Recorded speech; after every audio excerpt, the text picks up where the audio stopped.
faiblesse. Et c'est pourquoi je suis avec Wenling Young, qui est à la base directeur de création, mais aussi, et c'est surtout ce qui m'intéresse, critique gastronomique. Donc Wenling est régulièrement invité dans des émissions, comme ici.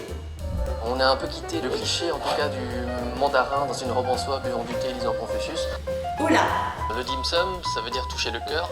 Donc ce sont des petites bouchées qu'on grignote littéralement, en général en buvant le thé. Donc on va en apprendre un peu plus sur ces experts en communication qui s'improvisent critiques et pour qui ça marche. Bonjour Wenling, merci. Alors, tu es directeur de création, expert en marketing digital, journaliste, blogueur, critique gastronomique. Quel est le dénominateur commun entre ces rôles? Déjà, entre expert en communication digitale et directeur de création, c'est à peu près le même secteur. Ensuite, lorsqu'on est blogueur ou journaliste aujourd'hui, pour moi, même si ça embêtait le journaliste, la frontière est très floue.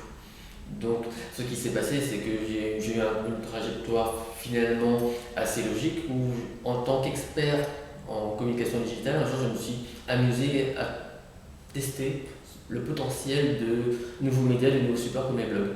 Et de fil en aiguille, j'ai cherché un sujet qui pouvait être un peu pérenne, c'est-à-dire pas juste une tocade dont j'en ai eu assez au bout de 15 jours. Et je suis tombé sur la gastronomie parce que je mange au moins 2 fois par jour. Tu as un blog culinaire qui s'appelle Orginès. En quoi ce blog se différencie de tous les autres blogs culinaires? Déjà, dans un premier temps, c'est pas vraiment un blog. Aujourd'hui, on est une équipe de 5 rédacteurs. On fonctionne en temps réel, certes, comme un blog, mais on a plus une démarche de magazine, c'est-à-dire avec une vraie stratégie, un vrai positionnement éditorial qui est totalement différent du coup du journal de bord, gastronomique ou non, de n'importe quel autre blog. D'accord, donc tu es pas seul à faire ça. Il y a des gens qui participent.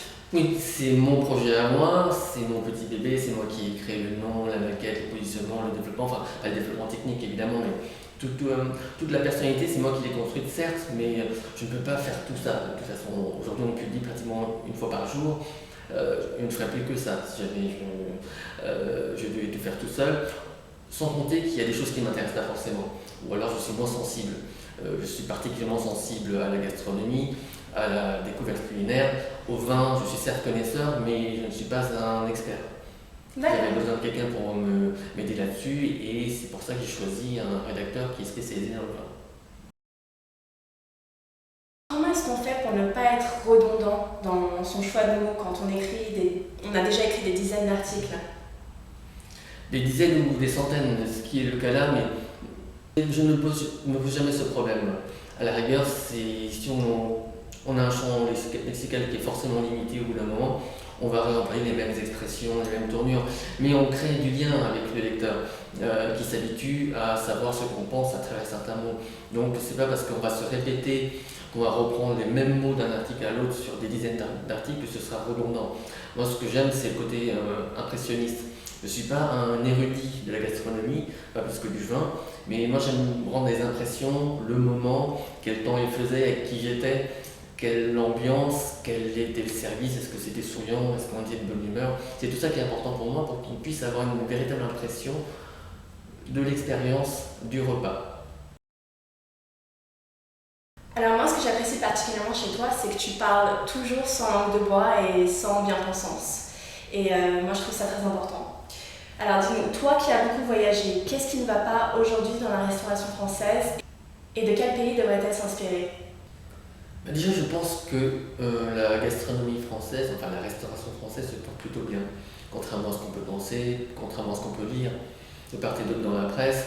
On a assisté ces dernières années, ces 6-7 dernières années, je crois, peut-être même un peu plus, à un véritable renouveau de la scène française en termes de restauration, avec des personnalités comme Inaki Espitart du Châteaubriand, qui a été un peu le chef de file de tout un mouvement qui a suivi par la suite. Et il inspirait des gens comme Bertrand Grébeau, Septime, élève de Passard, mais aussi bien des gens comme, indirectement, des gens comme Toutain qui a ouvert cette année son propre restaurant après la Galerie des Substances, qui était quand même l'ouverture, la grande ouverture des débuts 2014.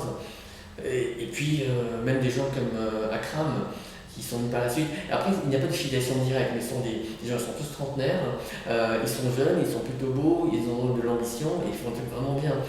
Akram, au bout de 3 ans, a 2 états Michelin tout de même. Et s'ils devaient s'inspirer d'un pays, je dirais aucun. Aujourd'hui, ça se porte très bien. Ils sont inspirés à l'époque des Scandinaves qui avaient été vraiment le renouveau de la gastronomie européenne avec une grande pureté dans les produits, avec des gens comme Redzepi ou Noma. Mais aujourd'hui, c'est passé. Je pense vraiment qu'on peut, en France, développer autre chose. Alors pour la dernière partie, comme à mon habitude, ça va être sur tes dernières fois. Alors, dernière obsession. Dernière obsession, ça va paraître surprenant pour quelqu'un qui est féru de gastronomie et de fines choses, c'est le houmous. J'adore le houmous, j'ai envie je pourrais me convertir pour manger du houmous tous les jours. Je ne sais pas pourquoi, c'est le pois chiche, c'est l'huile d'olive, c'est des produits simples, mais une fois que c'est bien fait, voilà, ça devient délicieux. On n'a pas besoin forcément de 1000 complications, de 1000 préparations. Là, aujourd'hui, en ce moment, ces dernières semaines, le houmous, je pourrais en manger tous les jours. D'accord, Voilà. très bien. Ta dernière bonne surprise. Ma dernière bonne surprise date un tout petit peu, ça date de l'été dernier. Pour être précis, c'est le Mas des herbes blanches à Gordes. Xavier Burel, un jeune chef qui arrive à faire du méditerranéen chaleureux mais fin en même temps. Ça ne baigne pas dans l'huile d'olive, il n'y a pas tous ces gimmicks de la chaleur provençale avec l'accent, des choses comme ça. Il n'y a pas de chant des cigales, c'est juste super bien fait. Pas stéréotypé. Pas stéréotypé, c'est créatif et bien fait en même temps. Et la preuve, je ne me suis pas trompé, c'est qu'ils viennent tout juste de fermer pour doubler de capacité, aussi bien l'hôtel que le restaurant. D'accord, ah oui. Super. Et dernièrement, la dernière fois que tu t'es dit, j'ai bien fait de faire ce blog. C'est un peu tous les jours en ce moment parce que ça fait 4 mois qu'il a été lancé. J'ai un très bon retour globalement des gens qui du coup ont envie de figurer dedans. Donc c'est une joie pour moi de travailler dessus tous les jours. D'accord, super. Alors, c'est la fin. Merci beaucoup de m'avoir reçu, Wai Ming. Merci à toi. Et on peut bien sûr te retrouver sur ton blog Orginess. Toutes les informations ici en bas. Et quant à nous, on se retrouve bien sûr sur thefrantics.com. Merci. Au revoir.